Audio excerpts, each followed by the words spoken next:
Alhamdulillah jamaah masih di Islam itu Indah dan untuk jamaah yang baru bergabung hari ini kita sedang membahas yang butuh sholat Allah atau kita, Masya Allah. Tema kita hari ini luar biasa, ini adalah pertanyaan yang nanti akan kita dapatkan jawabannya dari tausiah guru-guru kita.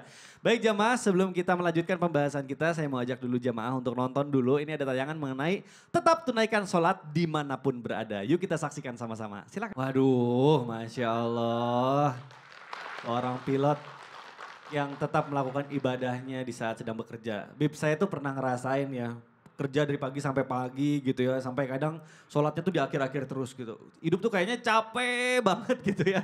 Beda kalau misalnya kita lagi kerja tapi masih banyak waktu buat ibadah gitu ya, maksudnya dikasih waktunya senggang gitu. Bib, bener gak sih sebenarnya sholat itu adalah apa ya, jatah kita supaya kita itu mengistirahatkan pikiran kita dan juga tubuh kita, dan itu pernah diucapkan oleh Rasulullah SAW. Mohon penjelasannya ini Habib, silakan. Ya akhirnya Kang Mikdad, Ustaz Maulana, Ustaz Syam. Bismillahirrahmanirrahim. Allahumma salli ala sayyidina Muhammad wa ala ali sayyidina Muhammad. Rasulullah SAW berkata kepada Bilal bin Rabbah, yang dimaksudkan di sini adalah dengan kalimat yang luar biasa. Ya Bilal arihni bis salah. Wahai Bilal, istirahatkan aku dengan salat. Jadi Rasulullah SAW itu merehatkan. Yang pertama adalah urusan dunianya. Urusan yang ada di sekelilingnya. Urusan selain daripada kepada Allah Subhanahu wa taala, entah dalam pekerjaannya ataupun lingkungannya ataupun daerahnya ataupun kondisi keadaannya.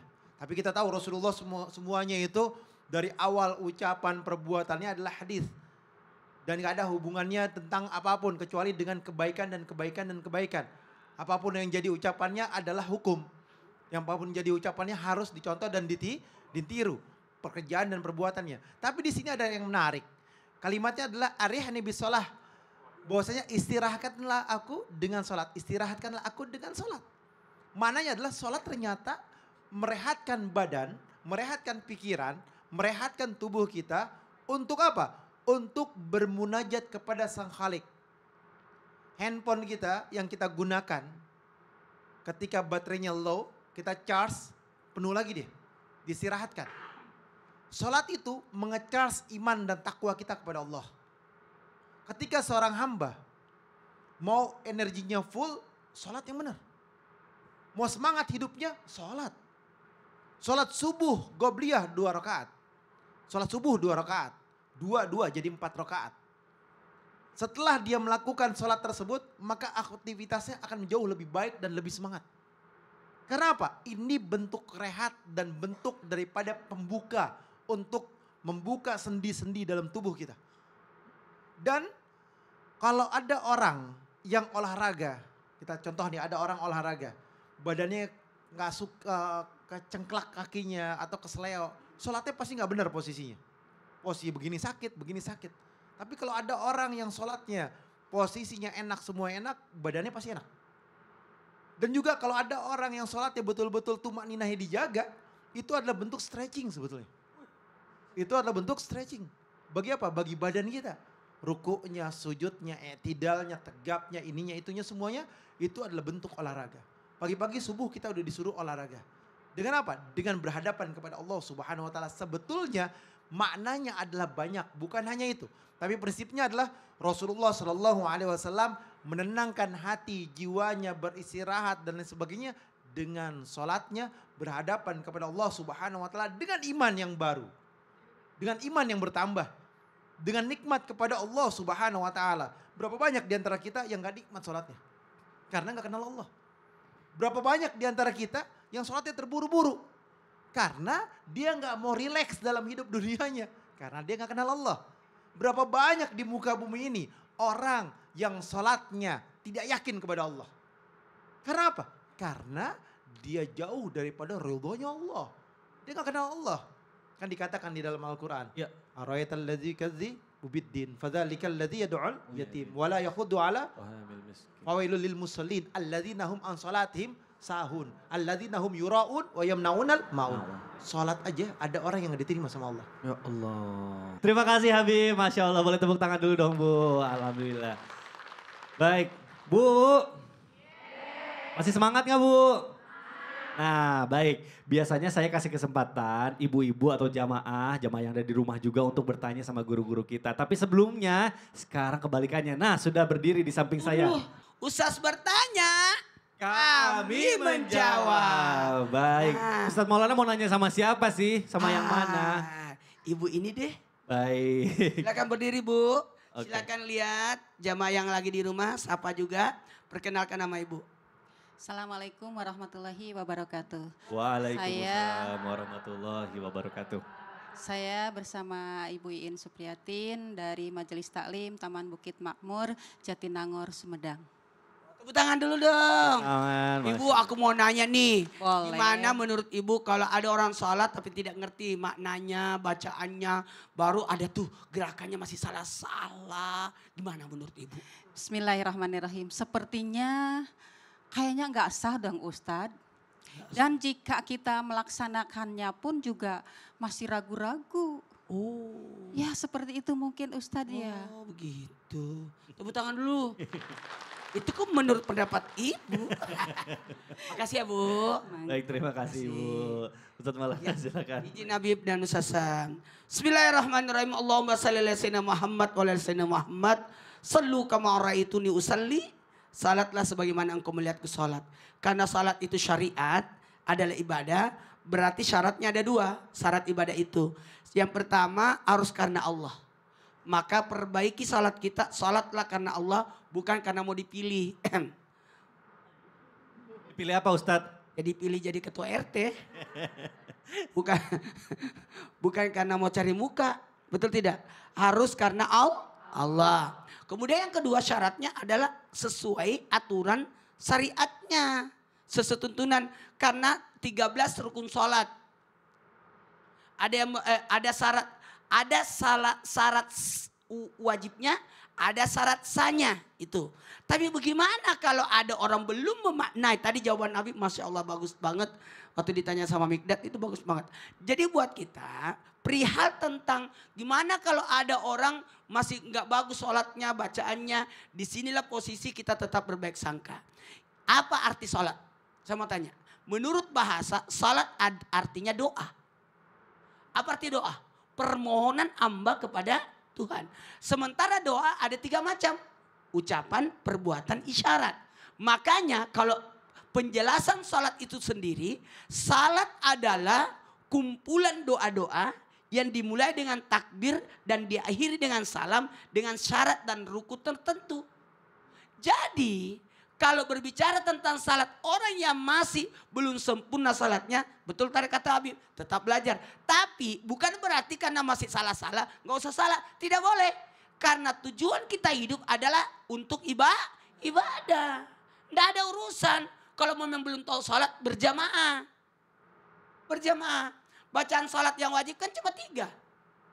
Al-Fatihah, salawat, tahiyat. Dan ada lagi takbir dan salam. Mohon maaf tanpa menggurui, hanya mengingatkan jamaah. Yeay. Kalau memang belum hafal Al-Fatihah, tulis Al-Fatihah di dinding baru baca. Maka ketika dinding itu jatuh, batalah salatnya.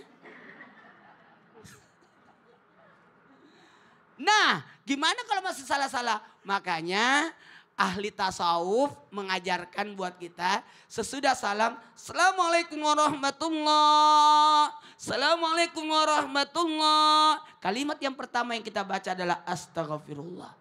Kalimat bacaan ucapan setelah salam kan ketika salam itu sudah selesai salat. Tapi kalimat yang pertama kita baca sesudah salat adalah astagfirullahaladzim. Malah dianjurkan baca 3 kali. Astagfirullah. Dianjurkan 3 kali. Kenapa? Astagfirullahaladzim yang pertama untuk bacaannya. Oh baik. Siapa tahu masih baca. Istighfar yang kedua untuk gerakannya. Gerakannya. Dan istighfar yang ketiga karena kita tidak usyuk. Masya Allah. Baik. Boleh tepuk tangan dulu dong Bu. Alhamdulillah. Masya Allah. Nah sekarang saya akan kasih kesempatan untuk jamaah bertanya langsung sama guru-guru kita tentunya dalam segmen Tanya Dong Ustadz. Kami semua tanya dong Ustadz. Baik jamaah yang ada di studio, ibu-ibu yang mau bertanya boleh angkat tangannya yang tinggi Bu. Biar nanti saya pilih. Yang mau bertanya langsung sama guru-guru kita. Baik.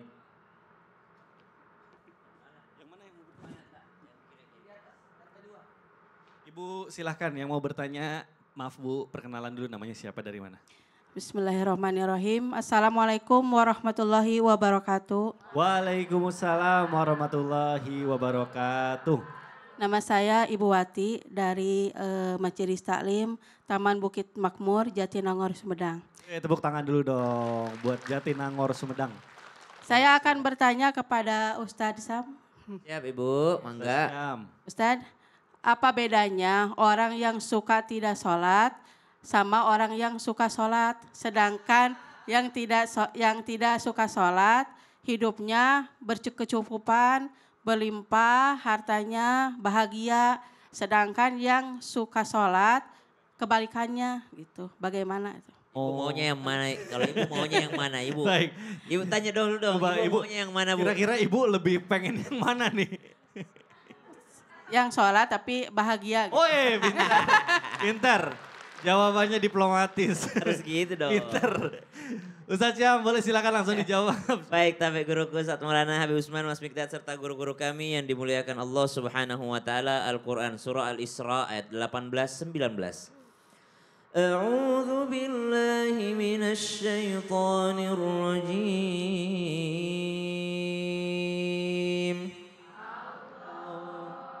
Man kana yuridul ajilata ajjalna lahu fiha ma nasha'u liman nurid. Thumma ja'alna lahu jahannama yaslaha madhmuman madhura. ومن أراد الآخرة وسعى لها سعيها وهو مؤمن فأولئك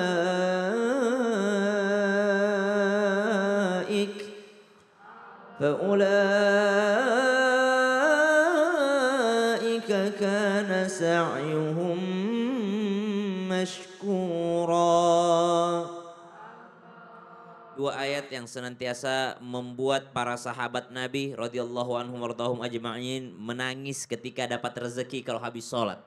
Mereka kalau habis sholat tiba-tiba dapat rezeki mereka menangis. Kenapa? Takut. Kenapa? Ingat sama ayat ini. Ayat ini mengatakan siapa yang menghendaki dunia kami segerakan di dunia tapi udah nggak dapat lagi di akhirat.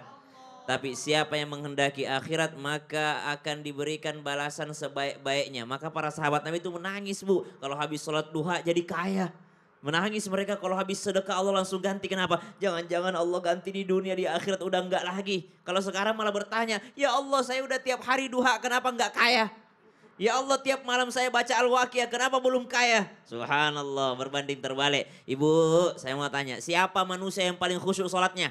Baginda Nabi besar Muhammad Sallallahu Alaihi Wasallam. Apakah Nabi Muhammad Sallallahu Alaihi Wasallam hidupnya bahagia terus tidak ada cobaannya? Banyak cobaannya. Apakah Nabi miskin? Tidak. Nabi kaya. Tapi gaya hidupnya sederhana. Nabi Sallallahu Alaihi Wasallam tidak menunjukkan daripada kemewahan. Daripada Nabi Sallallahu Alaihi Wasallam menunjukkan daripada kesederhanaannya. Jadi kalau mau ditanyakan ketika Sayyidina Umar bin Khattab meneteskan air mata. Singanya Allah ini meneteskan air mata di hadapan Nabi Sallallahu Alaihi Wasallam ditanya sama Rasul. Kenapa engkau menangis wahai Umar bin Khattab? Ya Rasulullah, saya lihat kaisar-kaisar Romawi, Persia, mereka semua tidur di kasur mewah. Sedangkan aku melihat punggungmu ada bekas tikar yang kasar. Aku menangis karena itu ya Rasulullah. Kata Nabi, wahai Umar, bukankah kita sudah sepakat bahwa keindahan akhirat itu yang kita harapkan, bukan dunia. Allahu ta'ala. Waduh, Masya Allah. Ini tamparan buat kita semua ya. Beda. Yang sholat berharapnya dunia ya. Betul, subhanallah. Dicukupkan sama Allah subhanahu wa ta'ala dan bisa bahagia, bisa mensyukuri. Itu lebih daripada semua. Masya Allah. Baik, terima kasih guruku saja. Masya Allah. Baik jamaah, nah ini kalau ngomongin sholat relate banget sama kita ya. Karena kita kan umat muslim, kewajibannya yang pertama itu sholat. Nah ini juga ada tayangan nih yang kayaknya relate buat kita semua. Ayo kita saksikan sama-sama. Disangkanya lagi sholat ternyata... Ya ampun, itu seperti saya banget. Kalau saya nonton live jualan, Mas, Iya. buka sampai pagi. Aduh ya Allah. Ibu biasanya beli apa sih Bu kalau nonton live jualan tuh? Ya Pak Ustadz, itu saya banget Pak Ustadz, iya. Ibu, Ya Allah. jujur orangnya. Bagus, keren banget loh. Ah, Bu, coba perkenalkan nama dulu. Namanya siapa? Assalamualaikum warahmatullahi wabarakatuh. Waalaikumsalam warahmatullahi wabarakatuh. Perkenalkan nama saya Yani Mulyani Bu dari Yani. Majelis Taklim Taman Bukit Makmur Jatinangor Sumedang. Jatinangor. Bu, ada orang live-nya lama tapi sholatnya cuma sebentar. Nah gimana nih? Nah, itu gimana tuh? Mau tahu? Mau tahu dong Mau Ustaz. tahu? Makanya jangan kemana-mana, kita akan bahas lebih lanjut lagi tentang sholat itu untuk Allah atau untuk kita. Nah, Masya Allah. Mau tahu? Mau tahu? Mau dong. Jamaah-jamaah? Alhamdulillah. Ah, ibu pas banget.